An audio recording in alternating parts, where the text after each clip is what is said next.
KGF के 4 साल बाद यश वापस आए हैं, लेकिन टॉक्सिक देखने के बाद सबसे बड़ा सवाल ये नहीं है कि राया कितना खतरनाक है। सवाल ये है कि राया और टिकट में असली टॉक्सिक कौन है, क्योंकि फिल्म में एक्शन और वायलेंस के पीछे एक फादर सन कनेक्शन छिपा है और ट्रेलर में ही मेकर्स ने इसके कई क्लू दिए थे। तो आइए जल्दी से बात करते हैं टॉक्सिक के रिव्यू और उन हिडन डिटेल्स की जो शायद आप मिस कर गए हों। फिल्म हमें पुराने गोवा में लेकर जाती है, उस समय जब भारत आजाद हुआ था। क्योंकि गोवा पर अभी पुर्तगाल का राज था और इसी गैंगस्टर वर्ल्ड में हमें मिलता है राया और टिकट। सबसे इंटरेस्टिंग बात यह है कि दोनों कैरेक्टर यश ने ही निभाए हैं। एक तरफ राया है, पावरफुल, कॉन्फिडेंट और डेंजरस गैंगस्टर। दूसरी तरफ टिकट है, यंग, अनप्रिडिक्टेबल और अंदर से काफी डिस्टर्ब्ड कैरेक्टर। और यही फादर सन एंगल टॉक्सिक को एक नॉर्मल गैंगस्टर फिल्म से थोड़ा अलग बनाता है। यस की स्क्रीन प्रेजेंस की बात करें तो यहां भी उनका स्वैग और पर्सनालिटी स्क्रीन पर साफ दिखाई देती है, लेकिन अगर आप थिएटर में सिर्फ रॉकी भाई को खोजते जाएंगे तो शायद टॉक्सिक आपको पूरी तरह एंजॉय ना कर सके, क्योंकि ये केजीएफ की कहानी नहीं है। यहाँ फोकस सिर्फ एम्पायर बनाने पर नहीं, बल्कि फैमिली बेट्रियल और एक जनरेशन से दूसरी जनरेशन तक पहुंचते वायलेंस पर भी है। कियारा आडवाणी नादिया के रोल में है और उनका कनेक्शन टिकट की कहानी से काफी इंपॉर्टेंट है। वहीं नयनतारा जी गंगा यानी राया के सिस्टर के कैरेक्टर में दिखाई देती हैं। हुमा कुरैशी, तारा सुतारिया और रुक्मिणी बसंत भी फिल्म के इस बड़ी गैंगस्टर दुनिया का जबरदस्त हिस्सा है। प्रॉब्लम यह है कि कैरेक्टर इतने ज्यादा हैं कि कई जगह ऑडियंस को प्रॉपर इमोशनल कनेक्शन बनाने का समय कम ही मिलता है। यही फिल्म की एडिटिंग और पेसिंग थोड़ी वीक लग सकती है। अब बात करते हैं हिडन डिटेल्स की। हिडन डिटेल्स नंबर 1, सर्कस असल में टिकट की कहानी की शुरुआत। फिल्म की शुरुआत में यंग टिकट हमें सैड क्लोन वाले लुक में दिखाई देता है, लेकिन यहाँ सर्कस सिर्फ एक स्टाइलिश लोकेशन नहीं है। यही नादिया अपने बेटे टिकट को उसके पिता राया के पास छोड़ती है और यही एक घटना टिकट के मन में अपने पिता राया के लिए गुस्सा और दूरी पैदा होने लगती है। मतलब बाद में राया और टिकट के बीच जो क्लैश हमें देखने को मिलता है, उसका बीज फिल्म ने शुरुआत में ही लगा दिया था। हिडन डिटेल्स नंबर 2, राया और टिकट एक दूसरे से अलग होकर भी एक जैसे हैं। ऊपर से देखने पर राया और टिकट बिल्कुल अपोजिट लगते हैं, लेकिन ध्यान से देखेंगे तो दोनों के अंदर एक चीज कॉमन है, गुस्सा और वायलेंस।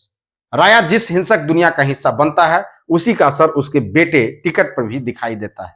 यानी टिकट अपने पिता से नफरत जरूर करता है, लेकिन धीरे धीरे कहीं ना कहीं उसी जैसा बनता चला जाता है। और मेरे हिसाब से यही टॉक्सिक की सबसे इंटरेस्टिंग हिडन लेयर है।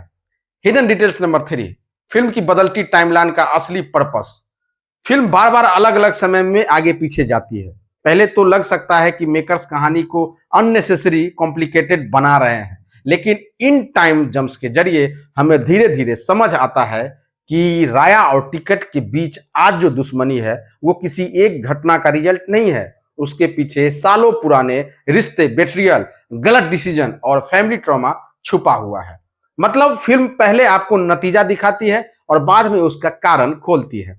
हिडन डिटेल्स नंबर 4, टिकट की रिवेंज सिर्फ राया को मारने की नहीं है। एडल्ट टिकट जब वापस आता है तो पहली नजर में लगता है कि उसका मकसद बस राया से बदला लेना नहीं है, लेकिन जैसे जैसे फाइनल एक्ट आगे बढ़ता है समझ आता है कि टिकट की लड़ाई सिर्फ अपने पिता से नहीं, उस पूरी जिंदगी से है जो उसे विरासत में मिली है। यानी वह राया को खत्म करके सिर्फ एक गैंगस्टर को खत्म नहीं करना चाहता, वो उस साइकिल ऑफ वायलेंस और अकेले छोड़ दिए जाने के दर्द को खत्म करना चाहता है जिसने उसकी पूरी जिंदगी बदल दी। और यही टॉक्सिक के एक नॉर्मल गैंगस्टर रिवेंज स्टोरी से निकलकर फादर सन ट्रेजेडी बन जाती है। राया ने जिस जहरीली दुनिया को खड़ा किया, आखिर में उसी जहर का सामना उसे अपने बेटे के रूप में करना पड़ता है। यानी टॉक्सिक सिर्फ किसी एक कैरेक्टर का नाम या नेचर नहीं, बल्कि वो माहौल है जो एक जनरेशन और दूसरी जनरेशन तक पहुंचता है। अब आते हैं टाइटल पर। Toxic A fairy tale for grown ups. ये बच्चों वाली फेरी टेल नहीं है। यहाँ हीरो और विलन के बीच साफ लाइन नहीं है। यहाँ पावर है, लव है, बेट्रियल है और अपने किए की कीमत भी है। यानी टॉक्सिक का असली जहर सिर्फ गन और क्राइम नहीं, फैमिली के अंदर फैलता हुआ वायलेंस और ट्रॉमा भी है। फिल्म की सबसे बड़ी प्रॉब्लम, अब फिल्म की कमियों की बात करें तो सबसे बड़ा इशू है एडिटिंग और पेसिंग। फिल्म में बहुत सारे कैरेक्टर और सब प्लॉट्स हैं, कुछ सीन जल्दी जल्दी आगे बढ़ते हैं और इमोशनल मोमेंट्स को सेटल होने का पूरा समय ही नहीं मिलता। इसलिए कुछ ऑडियंस को फिल्म स्टाइलिश लगेगी, जबकि कुछ लोगों को कहानी थोड़ी मैसी लग सकती है। ओवरऑल टॉक्सिक में यश की स्क्रीन प्रेजेंस, एक्शन, विजुअल्स और राया टिकट वाला कनेक्शन स्ट्रांग है, लेकिन लंबा रन टाइम, ज्यादा कैरेक्टर्स और अनइवन एडिटिंग इसकी बिगेस्ट वीकनेस बन सकती है। इसलिए टॉक्सिक को केजीएफ से कंपेयर करने के बजाय इसे राया और टिकट की डार्क फैमिली गैंगस्टर स्टोरी की तरह देखना ही ज्यादा सही रहेगा।